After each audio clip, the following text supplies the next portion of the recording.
ایک سرکاری چراگاہ تھی جس کے اندر جانور چرا کرتے تھے. ہمارے ہاں بھی پنجاب میں کچھ جگہ ہوتی ہیں تو ہم لوگ کہتے ہیں شام لاٹ ہے. سرکاری چراگاہ میں جانور چرا کرتے تھے. حضرت عمر فاروق رضی اللہ تعالیٰ عنہ کے صاحبزادے سیدنا عبداللہ ابن عمر رضی اللہ تعالیٰ عنہ نے بھی ایک اونٹ خرید لیا. تو سب لوگوں کے جانور سرکاری چراگاہ میں چرتے تھے. آپ نے بھی اپنا جانور وہاں چرنے کے لیے کھانے پینے کے لیے چھوڑ دیا. وہ جب اونٹ آیا تو پتلا تھا. کچھ دنوں کے بعد وہ فربا ہو گیا, طاقتور ہو گیا, موٹا تازہ ہو گیا. حضرت سیدنا عبداللہ ابن عمر رضی اللہ تعالیٰ عنہ نے بیچا تو وہ ڈبل قیمت سے بھی زیادہ کا بکا, کیونکہ پہلے دبلا پتلا تھا, اب موٹا تازہ فربا ہو گیا. حضرت سیدنا فاروق اعظم رضی اللہ تعالیٰ عنہ کو پتا چلا تو بلایا. فرمایا پتر اونٹ بیچ دیا ہے؟ ابا جی بیچ دیا ہے. فرمایا کتنے کا خریدا تھا؟ اتنے کا. بیچا کتنے کا؟ ڈبل قیمت بتائی. فرمایا اس طرح کر کے اصل رکھ لے اور جو اوپر ملی ہے مجھے دے دے. حضور آپ نے کیا کرنی ہے؟ فرمایا میں سرکاری خزانے میں جمع کروں گا. حضور کیوں؟ فرمایا اس لیے کہ تیرا اونٹ سرکاری جگہ پہ چرا کرتا تھا, وہ گھاس سرکاری جگہ سے کھاتا تھا. حضور سب کے کھاتے. حضرت عبداللہ ابن عمر کہنے لگے سب کے کھاتے ہیں. آپ فرمانے لگے تو سب میں شامل نہیں ہے, تو امیر المومنین کا بیٹا ہے. تجھے میں یہ حق نہیں دے سکتا, تیرے اوپر تھوڑی سختی زیادہ کی جائے گی, تجھے یہ حق نہیں ملے گا. تو اپنے اونٹ کو چونکہ سرکاری چراگاہ میں چرایا کرتا تھا, لہذا تجھے وہ جو اصل رقم یہاں جمع کرانی پڑے گی. حضرت عاصم بن عمر رضی اللہ تعالیٰ عنہ, یہ سیدنا فاروق اعظم کے بیٹے تھے, مصر گئے تو لوگوں کو پتا چلا حضرت عمر کے بیٹے آئے. لوگوں نے تحفے دیے, بڑی بڑی چیزیں آپ کو دی. حضرت عمر کا بیٹا آیا, بڑے گفٹ دیے. تو صاحبزادے واپس آئے تو ان کے پاس بڑے تحائف تھے. سیدنا عمر فاروق رضی اللہ تعالیٰ عنہ نے دیکھا تو فرمایا ادھر لانا تحفے. کہا ابا جی لوگوں نے مجھے دیے ہیں. فرمایا تو نے کیوں بتایا تھا کہ میں امیر المومنین کا بیٹا ہوں؟ کہا حضور ان کو ویسے ہی پتا چل گیا. فرمانے لگے پتر یہ تحفے تمہیں اس لیے ملے ہیں کہ تم امیر کے بیٹے ہو, یہ تحفے تمہارا حق نہیں, چونکہ تمہیں اس کرسی کی وجہ سے ملے ہیں اور یہ کرسی مسلمانوں کی ہے, لہذا یہ حق بھی مسلمانوں کا ہی ہے. یہ لا سارے مال غنیمت میں جمع کیے جائیں گے. آپ اپنے گھر سے جب احتساب شروع کرتے ہیں, اپنے گھر سے. ایک دفعہ مال تقسیم ہو رہا تھا تو حضرت عمر رضی اللہ تعالیٰ عنہ نے نا حضرت اسامہ بن زید کو 4000 دینار دیے اور اپنے بیٹے عبداللہ ابن عمر کو 3000 دینار دیے. تو حضرت عبداللہ ابن عمر گھر جا کے کہنے لگے ابا جی اسامہ میں وہ کون سی خوبی ہے جو میرے اندر نہیں, اور اسامہ کے باپ میں وہ کون سی خوبی ہے جو آپ کے اندر نہیں. تو حضرت عمر کی عاجزی دیکھیے, حالانکہ بالاتفاق دنیا جانتی ہے کہ جناب عمر فاروق رضی اللہ تعالیٰ عنہ افضل ہیں, پھر بھی پتہ اپنے بیٹے سے کیا کہتے ہیں؟ فرماتے ہیں او سن یار, وہ خدمت گزار ہیں نبی پاک کے, وہ بھی حضور کے گھر میں ڈیوٹی کرتے, نوکری کرتے, اور ان کے بیٹے بھی حضور کی نوکری کرتے, یہ خدمت گزار ہیں. فرمانے لگے اگر تو نے پوچھ لیا تو سن, پھر میری تو رائے یہ ہے کہ تیرے سے زیادہ اسامہ بن زید حضور کی نظر میں پیارے ہیں, اور اسامہ کا باپ تیرے باپ سے زیادہ نبی پاک کا پیارا ہے. کوئی کمپیریزن کرنے نہیں دیا, بچوں کو کسی ایسی جگہ کھڑے ہونے نہیں دیا. فرمایا یہ وجہ ہے, یہ انداز ہے کہ تو زیادہ پیارا ہے. حضرت عمر فاروق رضی اللہ تعالیٰ عنہ پسند نہیں کرتے تھے, ذرا برابر بھی پسند نہیں کرتے تھے کہ کوئی شخص اور مال آتا تو اپنے رشتہ داروں کو نوازنے سے بچتے. مال غنیمت آتا ہے نا, ہمارے ہاں تو اللہ خیر کرے جب کوئی بندہ کونسلر بنتا ہے, چیئرمین بنتا ہے, تو ٹھیکہ کس کو دیتا ہے؟ کوئی چلو بھتیجا مل جائے, کوئی بھانجا مل جائے, کوئی چھوٹا بھائی, اسے بھی کام مل جاتا ہے ساتھ. نوازنے پہ لوگ آتے ہیں تو وہ تلاش کرتے ہیں کہ کہاں کہاں کو میرا ہے, وہ ٹینڈر ہی ان کے نام کے پاس ہوتے ہیں جن کی طرف ذرا نظر کرم زیادہ ہوتی. حضرت عمر فاروق مال تقسیم کر رہے تھے تو بیٹی آگے کہنے لگی ابا جی رشتہ داروں کا بھی حق ہوتا ہے, آپ سب کو دیتے ہیں, آپ کے اپنے آپ کے قریب ہی نہیں آتے. تو حضرت عمر فاروق نے کیا لفظ کہے, کیا حقیقت ہے, کیا حسن ہے. فرمانے لگے پتر یہ مال تیرے باپ کا نہیں مسلمانوں کا ہے, جب تیرے باپ کا ذاتی مال ہوگا تو اپنے رشتہ داروں کو دے گا, یہ مسلمانوں کا مال ہے, یہ اسی حساب سے تقسیم ہوگا جو عدل کا حساب ہے, جو ترازو ٹھیک ہے. فرمایا تو مجھے یہ مشورہ نہ دے, یہ مسلمانوں کا مال, یہاں سے نظام احتساب شروع ہوتا ہے, یہاں سے انسان آگے بڑھتا ہے, اور پھر کوئی تکلف نہیں کسی پر حضرت عمر کا, کوئی چھوٹا ہے یا بڑا ہے. حضرت ابو سفیان رضی اللہ تعالیٰ عنہ سردار رہ چکے ہیں مکے کے, بڑے آدمی, لیکن نظام احتساب میں کوئی چھوٹا بڑا نہیں ہوتا. حضرت عمر فاروق مکہ مکرمہ گئے تو لوگوں نے کہا حضور جناب ابو سفیان نے نا گلی میں پتھر رکھے اور بہت سارے لوگوں کو رستوں میں تکلیف ہو رہی ہے. تو حضرت ابو سفیان رضی اللہ تعالیٰ عنہ سے بھی لوگ کہہ دیتے تو وہ بھی اٹھا دیتے, لیکن لوگوں نے چونکہ وہ سردار تھے, بڑے تھے, تو لوگوں نے ان سے کہا نہیں. حضرت عمر جب آئے تو کہا تو جناب عمر نے پرواہ نہیں کی, خود آئے جناب ابو سفیان سے کہا یہ پتھر آپ نے رکھے؟ کہا حضور ہاں. فرمایا یہ بھی اٹھائیے, یہ بھی اٹھائیے, یہ بھی اٹھائیے. جب وہ اٹھا رہے تھے تو حضرت عمر کہہ رہے تھے شکر نہیں اللہ کا کہ عمر کہہ رہے ہیں اور ابو سفیان مانتے جا رہے ہیں. شکر نہیں, یہ نظام احتساب ہے کہ بڑا ہو یا چھوٹا ہو اس کو یہ حق حاصل نہیں ہے کہ مسلمانوں کو وہ کسی تکلیف میں کسی بھی صورت میں مبتلا کرے, کہیں بھی کسی جگہ بھی, اس کو یہ والی اجازت نہیں. حضرت ابو موسیٰ اشعری رضی اللہ تعالیٰ عنہ نے پہلے تو ایک قلین بڑا سونا تھا, تو آپ نے حضرت عمر کے گھر بھیج دیا کہ چلو ان کے گھر میں ان کی اہلیہ بچھا لیں گی, کہیں سے تحفہ آیا.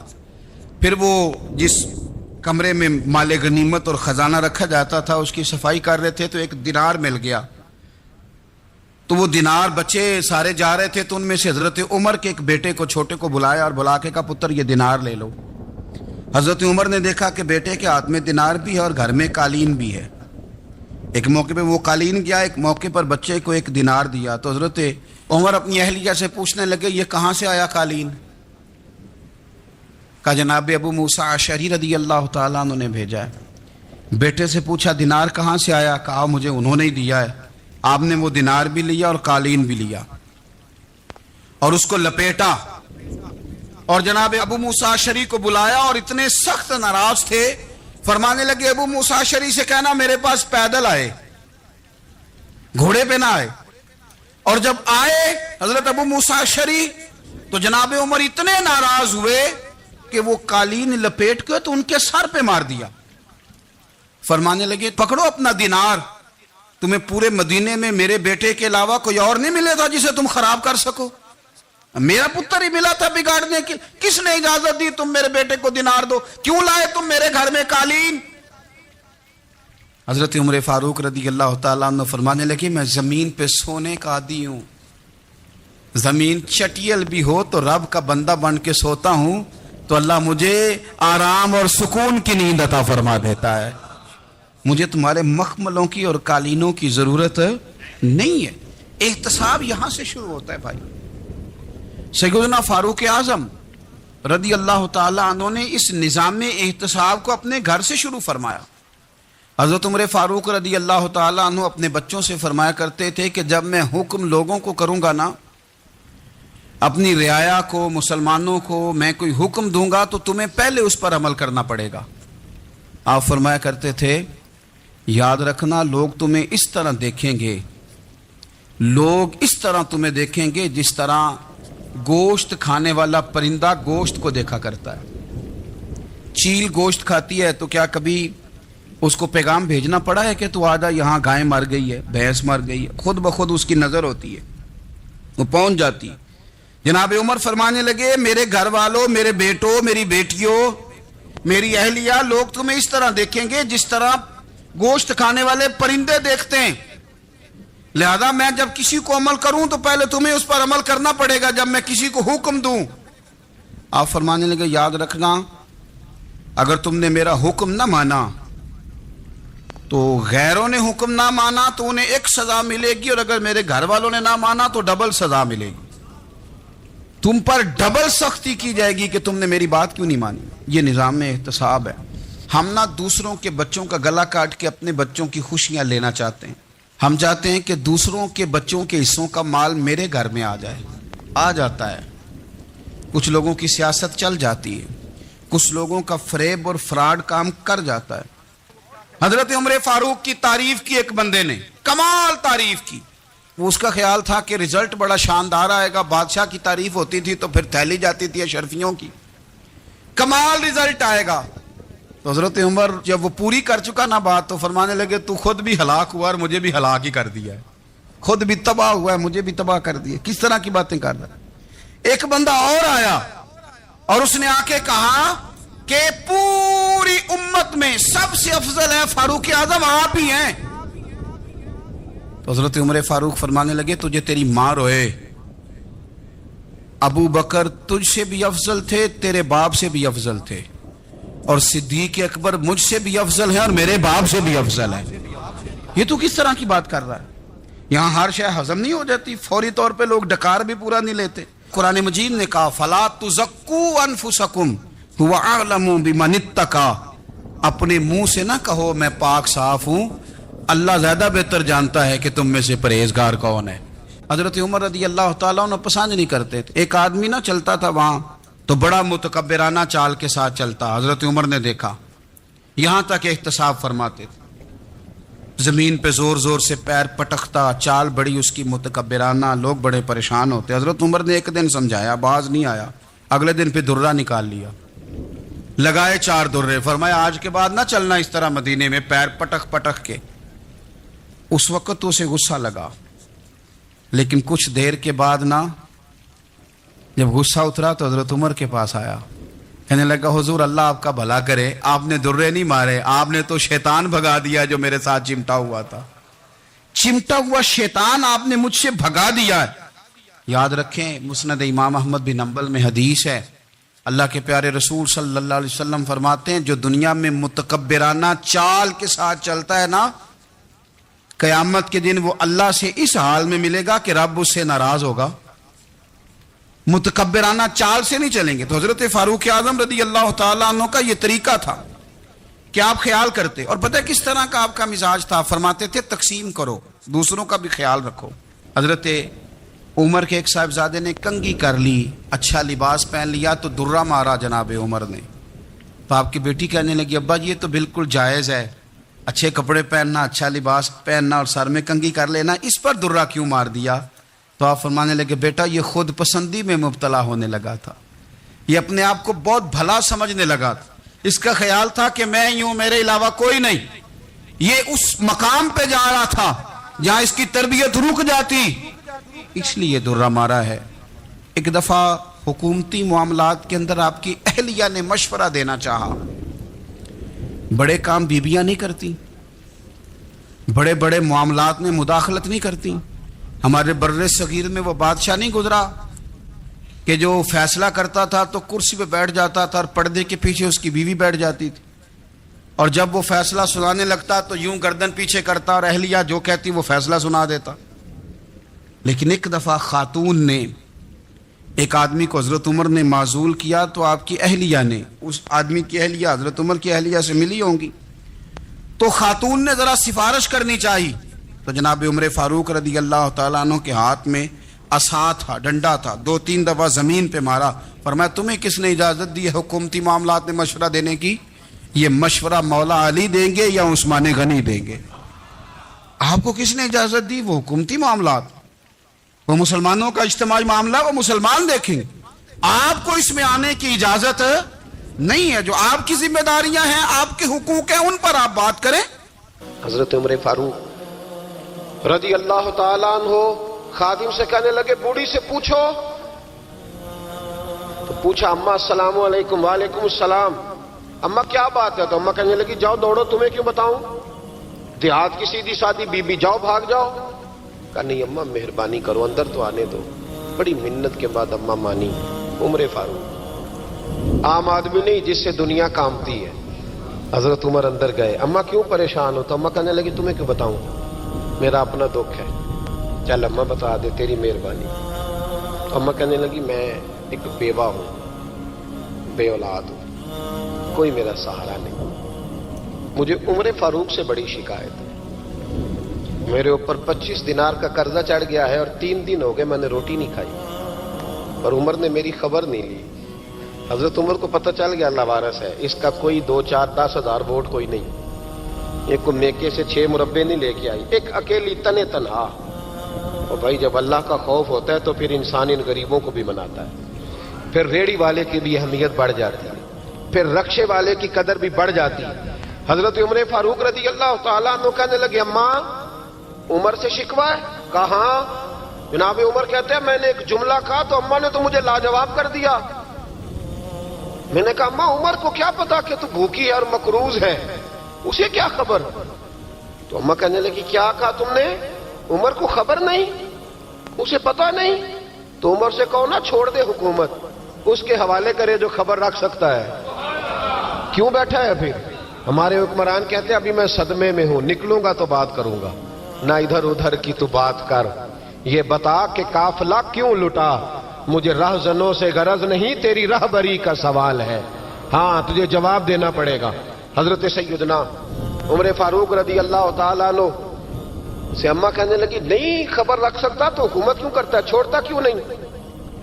تو حضرت عمر کہتے ہیں میں کانپنے لگا. دوڑے گئے جناب عمر. میں نے کہا اس اماں کا 6000 ووٹ نہیں کہ اس کی قدر کی جائے. یہ اماں کوئی بہت آکسفورڈ یونیورسٹی کی ڈگری ہولڈر نہیں کہ اس کی بات مانی جائے. ایک لاوارث اور بیوہ بی بی. عمر دوڑے گئے، گھر سے اناج کا تھیلا کندھے پہ رکھا، 25 دینار بھی لیے، پکا پکایا کھانا بھی لیا. خادم کہنے لگا حضور مجھے دے دے میں اٹھا لیتا ہوں. تو حضرت عمر فرمانے لگے چل وعدہ کر قیامت کے دن بھی میرا بوجھ اٹھائے گا. کہنے لگا جی نہیں وہاں نہیں اٹھا سکتا. فرمایا پھر آج بھی نہ اٹھا، مجھے ہی اٹھانے دے، یہ میرا بوجھ ہے تو مجھے ہی. اماں کے سامنے 25 دینار بھی رکھے. پھر اماں کو حضرت فاروق اعظم نے 2 مہینے کا راشن بھی دیا، پھر پکا پکایا کھانا بھی دیا. معمولی آدمی کی بات نہیں کر رہا، 24 لاکھ مربع میل کا حکمران. حضرت عمر مدینے میں بیٹھ کے کبھی للکار دیں تو کیسر و کسرا کی ٹانگیں کانپیں. جناب عمر فاروق رضی اللہ کھانا کھلا کے اماں چارپائی پہ تھی تو عمر نیچے بیٹھ گئے. کہنے لگے اماں چل عمر کو معاف کر دے، چل چل جانے دے، کوئی حرج نہیں، بیچارے کو پتہ نہیں چلا. تو اماں کہنے لگی تو نے پھر عمر کا ذکر چھیڑ دیا. بیٹے میرے گھاؤ بڑے گہرے ہیں، میرے زخم بڑے سخت ہیں، کلیجہ پھٹے تو تجھے دکھاؤں کتنی تکلیف میں ہوں. میں تو پکا ہوا پھال ہوں، کسی وقت بھی دنیا سے چلی جاؤں گی. میں نے عمر کو معاف نہیں کرنا. جب میں قبر میں جاؤں گی نا، نبی کریم علیہ السلام آئیں گے تو میں عمر کی شکایت کروں گی. میں کہوں گی حضور اس سے پوچھئے یا رسول اللہ بیوہ اور بوڑھی کا خیال ہی نہیں کیا. تو آپ کے غلام کہتے ہیں میں نے عمر کو کبھی اتنا روتے نہیں دیکھا جتنا آج روئے. کہنے لگے اماں عمر کو میں جانتا ہوں وہ کمزور ہے، یہ شکایت نہ لگانا، وہ کمزور ہے، مقابلہ نہیں کر سکے گا، یہ شکایت نہ لگانا، چل معاف کر دے. تو اماں کہنے لگی اچھا تو مجھے کچھ اچھا لگتا ہے، جا تیری خاطر عمر کو معاف کیا، تو پیارا لگا ہے، جا معاف کیا، تیری خاطر معاف کیا، تیری خاطر عمر کو معاف کیا. حضرت عمر فاروق کہنے لگے مجھے لکھ کے دو. کون اتنے جتن کرتا ہے؟ کون؟ کسی سے کہنا جا اپنی اماں کو منا لے تو کہتے ہیں نہیں میری غلطی کوئی نہیں تو مناؤں کس بات پہ؟ ہمیں تو 20 دلیلیں آتی ہیں. جا ابا کے پیر پکڑ لے. پتہ ہے نبی پاک علیہ السلام نے فرمایا جس کا باپ راضی ہوگا اسی کا اللہ راضی ہوگا، اور جس کا باپ ناراض ہوگا وہ سارا دن وظیفے پڑھے، اس کا اللہ راضی. یہ ابو داؤد شریف کی حدیث ہے. نا جی بڑی مہربانی پیسے نہ لائیے گا. اب بات سنیں، وہ بھی میں سمیٹنے کی طرف آ رہا ہوں، ختم کر رہا ہوں، آپ میری بات پہ توجہ رکھیں. عزیز بھائی، نبی کریم صلی اللہ تعالی علیہ وسلم نے جو اپنے غلاموں کی تربیت کی تو حضرت عمر فاروق کہنے لگے لکھ کے دو، لکھ دو. تو اماں کہنے لگی آپ لکھیں میں سائن کر دیتی ہوں، آپ لکھ دیں میں سائن کرتی ہوں. حضرت عمر نے لکھا فلاں بنت فلاں کو عمر سے شکایت تھی. پھر انہوں نے عمر کو معاف کر دیا. اماں سائن کرنے ہی لگی تھی کہ مولا علی شیر خدا آ گئے، حضرت عبداللہ ابن مسعود آ گئے.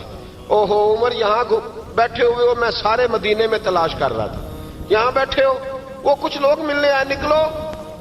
اماں نے سنا کہ یہ عمر تھے تو اماں اٹھ کے کھڑی ہو گئی. آئے ہائے عمر تھے، آپ عمر تھے؟ تو جناب عمر کہنے لگے اماں تو نے جو کہا ٹھیک کہا، لیکن اپنے وعدے پہ قائم رہا، یہ ذرا سائن کر دے. اماں نے سائن کیے. تو حضرت عمر فاروق فرمانے لگے علی آ گئے ہو تو بطور گواہ تم بھی دستخط کر دو. عبداللہ ابن مسعود تم بھی بطور گواہ جب سائن ہوئے تو جناب عمر نے رکا لپیٹا اور مولا علی شیر خدا سے فرمانے لگے علی یہ رکھ لو، مجھے لگتا ہے میں تم سے پہلے دنیا سے جاؤں گا، اور جب میں پردہ کر جاؤں نا تو یہ رکا میرے کفن میں رکھ دینا. اگر حضور علیہ السلام نے پوچھا نا میری امت کے ساتھ کیا سلوک کر کے آئے ہو؟ تو رکا نکال کے کہوں گا یا رسول اللہ ایک بوڑھی ناراض تھی، میں اسے بھی راضی کر کے آیا ہوں، حضور یہ میں راضی۔ بھائی جب تک ہم اللہ سے نہیں ڈرتے معاشرہ اصلاح پذیر نہیں ہو سکتا۔ حضرت عمر فاروق رضی اللہ تعالیٰ عنہ نا باہر والوں کا بھی بڑا سخت حساب کرتے تھے، بڑا۔ ایک گورنر صاحب نے لباس بڑا شاندار پہننا شروع کر دیا تھا، تو حضرت عمر نے اتروا کے نا تو انہیں ٹاٹ کا لباس پہنا کے تو اونٹ چرانے کی ڈیوٹی دے دی تھی۔ اتنا سخت احتساب کرتے تھے۔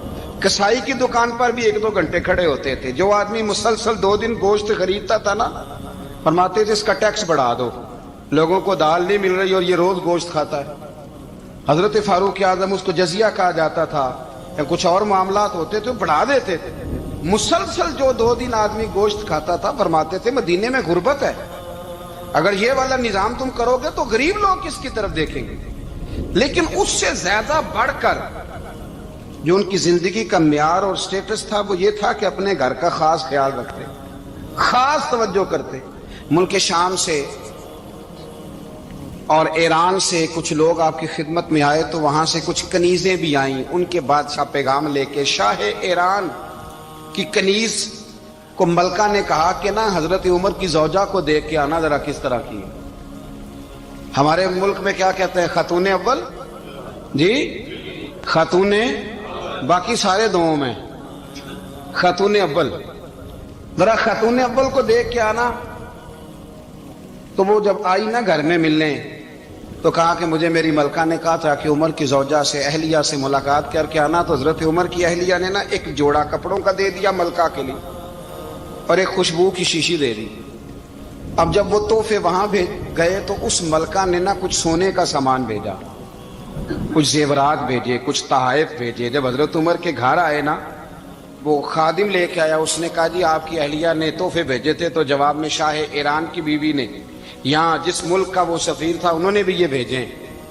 حضرت عمر فاروق نا وہ تحفے لے کے گھر گئے تو جا کے کہنے لگے اپنی اہلیہ سے، یہ تو کب سے تحفے تحائف بھیجنے لگ گئی ہے، یہ کب سے نظام شروع ہو گیا؟ تو کہ حضور تحفہ دینا لینا تو ٹھیک ہے، سنت ہے، محبت بڑھتی ہے، تو یہ کوئی قباحت نہیں، اور میں نے اپنی ذاتی استعمال کے لیے جو چیزیں رکھی تھی وہ میں نے دی ہیں۔